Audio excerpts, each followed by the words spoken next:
Assalamualaikum warahmatullahi wabarakatuh. Saya Julpakur Anissa dengan nomor pokok mahasiswa 102220009. Di sini saya akan mereview kembali materi yang telah disampaikan oleh Pak Operianto SEMSI di mata kuliah Sistem Transaksi Keuangan Digital yang berjudul System Development Life Cycle. Sistem Development Life Cycle yaitu metode pengembangan sistem informasi yang populer pada saat sistem informasi pertama kali berkembang dan digunakan. Oleh karena itu, SDLC disebut sebagai metode pengembangan sistem tradisional. Jadi, SDLC adalah tahapan-tahapan pekerjaan yang dilakukan oleh analisis sistem dan programmer dalam membangun sistem informasi. SDLC juga merupakan alat untuk manajemen proyek yang bisa digunakan untuk merencanakan, memutuskan, dan mengontrol proses pengembangan sistem informasi. 7 metode SDLC dalam memecahkan masalah. Yang pertama, melakukan survei dan menilai kelayakan proyek pengembangan sistem informasi, yaitu dengan menentukan ruang lingkup, meneliti masalah, menentukan sasaran dan solusi proyek, sehingga menjadi laporan kelayakan yang berisi temuan-temuan, rekomendasi, dan pertimbangan biaya. Yang kedua, mempelajari dan menganalisis sistem informasi yang berjalan, yaitu untuk mengetahui sebab akibat yang ditimbulkan oleh masalah, kesempatan, dan pengarahan yang terjadi. Yang ketiga, menentukan permintaan pemakai sistem informasi. Sebelum sistem informasi kita harus dapat persetujuan dari pemakai sistem informasi agar tidak menimbulkan keluhan-keluhan. Yang keempat, memilih solusi atau pemecah masalah yang paling baik. Sebagai analisis yang baik, sebelum memberikan alternatif pemecahan masalah, kita harus memperhatikan permintaan dan menganalisis permintaan. Lalu menawarkan pemecahan masalah berdasarkan dari hasil analisisnya. Yang kelima, menentukan perangkat keras dan perangkat lunak komputer. Setelah semuanya disetujui, langkah selanjutnya yaitu menentukan hardware dan software yang akan digunakan dan bagaimana cara mendapatkannya. Yang keenam, merancang sistem informasi baru, yaitu dengan 1. Memahami bagaimana menerjemahkan keinginan pemakai sistem informasi ke dalam komputer. Yang kedua, memulai kegiatan merancang sistem informasi baru. Yang ketiga, perancangan sistem baru umumnya meliputi output, input file-file database, bahasa yang digunakan, metode dan prosedur, serta pengendalian internal. Yang terakhir, membangun sistem informasi baru dengan cara yang pertama dilakukan oleh programmer dan analisis sistem pada tahap ini lebih memberikan pengarahan, mengkomunikasikan dan mengimplementasikan sistem informasi baru. Selanjutnya, hasil penyusunan sistem informasi adalah sebuah software komputer yang siap digunakan sesuai dengan kebutuhan user, kemudian memperkenalkan paket sistem informasi II untuk dioperasikan.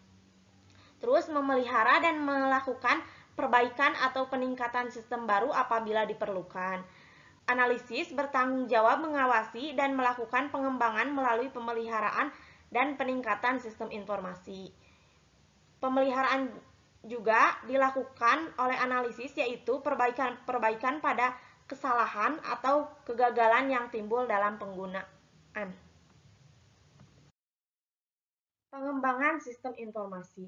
Pengembangan sistem informasi berbasis komputer merupakan suatu tugas yang kompleks dan rumit, serta membutuhkan banyak sumber daya, baik manusia maupun alat, dan membutuhkan waktu yang lama untuk menyelesaikannya. Definisi lain dari pengembangan sistem adalah proses memodifikasi atau mengubah bagian atau keseluruhan sistem informasi. Keterlibatan auditor dalam pengembangan sistem, yaitu auditor internal harus berpartisipasi dalam pengembangan sistem untuk meyakinkan bahwa audit diperlukan dan lingkup pengendalian dibangun dalam sistem berdasarkan komputer.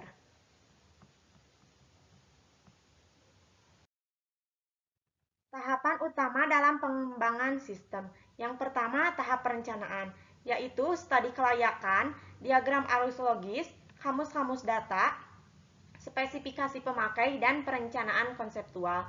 Yang kedua, tahap perancangan, yaitu laporan perancangan sistem, rancangan atau desain bagan arus, dan tabel keputusan, deskripsi dari perancangan program, rancangan prosedur-prosedur operasi, dan rancangan untuk menjalankan secara manual. Yang terakhir, tahap implementasi, yaitu perencanaan perubahan atau pengembangan sistem, perencanaan pengujian sistem, dan jadwal operasi dan perawatan. Teknologi dan praktik-praktik pengembangan sistem. Yang pertama, pengendalian produktivitas analisis atau program, yaitu adanya komunikasi antar analisis atau pemrogram dengan pemakai. Yang kedua, pemrogram terstruktur, standar rancangan, gaya pemrograman, rancangan memadai. Yang ketiga, computer aided software engineering, yaitu proses yang menggunakan teknologi perangkat lunak. Yang keempat, prototyping, yaitu mendukung tampilan layar monitor. Yang terakhir, teknik berorientasi objek, yaitu menjadi perangkat lunak lebih mudah diciptakan dan lebih sederhana.